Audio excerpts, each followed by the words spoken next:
Frank, either you're planning to give me the brush off, or we're going to talk about painting, which is... Well, we're going to talk about paint applicators. Paint applicators, not paint brushes. Yeah, you know, a lot of people, they want to paint the interior of their home, or even the exterior. And, you know, some people say, I'm going to use a brush. Some people say, I'm using roller. Some people say they're going to use pads. So I just want to show you when it's advantageous to use which type.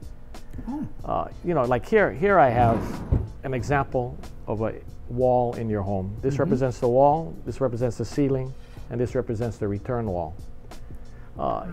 Okay, so normally ceilings in homes are painted white.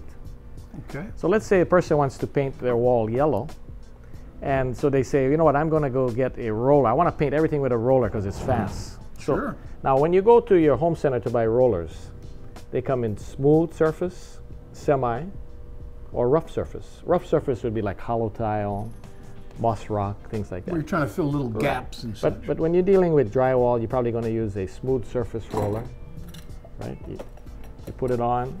But what happens is, as you are painting the wall, if you accidentally touch the ceiling, guess what happens? It looks like my house? You're going to have yellow paint on your ceiling. Yeah. So they naturally, they tell you should cut in. So a person takes a paintbrush. What do you mean cut? Yeah, this is what cutting means.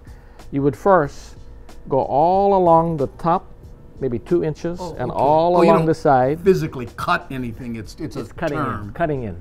Okay. And you would cut in the ends with a paintbrush. Then you would use the roller and you would stop 2 inches from the ceiling. Okay. So you would not, you know, score or which means ruin. Alcohol cannot be involved. Correct. But, you know, a lot of times is, you know, people have a 10-foot ceiling. Yeah, Now, to get up there with a paintbrush, you got to get up on a ladder. It becomes unsafe. So today, they've come out with paint pads.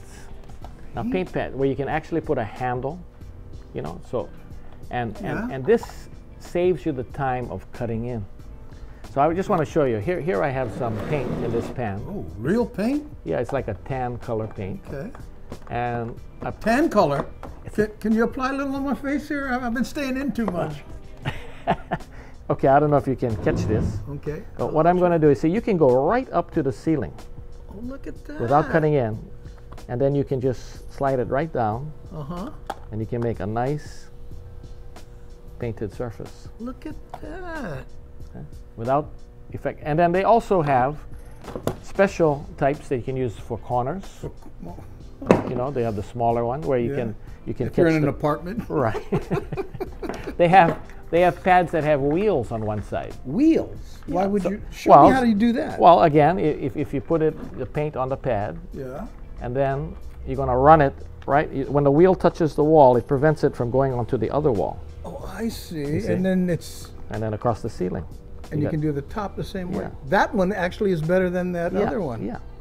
Well, the other one would be more for exterior, doing big surfaces. So pads saves you a lot of time. It goes on easy. How long have these different types of, I'll call them brushes, been available? Maybe around 5 years. 5 years. But they're constantly changing them, making the pads more absorbable. They hold a lot of paint, where you don't have to be constantly. No, the reason I'm asking is a lot of people don't paint their house every 5 years or a room. So check for the new innovations. Correct. And of course, you can also buy paint guides. You know, in other words, when you're painting, you know, so if I'm using, even if a paintbrush, and I don't want to get paint on the other side, this is sort of like... so it's like instead of putting tape. Right, instead of using masking tape. Yeah. It'll help, and then you can wipe it off with a, so these are good to use too. So you can see painting a room is not difficult if you have the right applicator. And when you're not using it, you can shave. That's true. So look, if you're planning to do some painting, educate yourself to the new stuff that's out there. Correct. Right. Wow. Can I take all this home? No. This close. Thank you, Frank. Okay.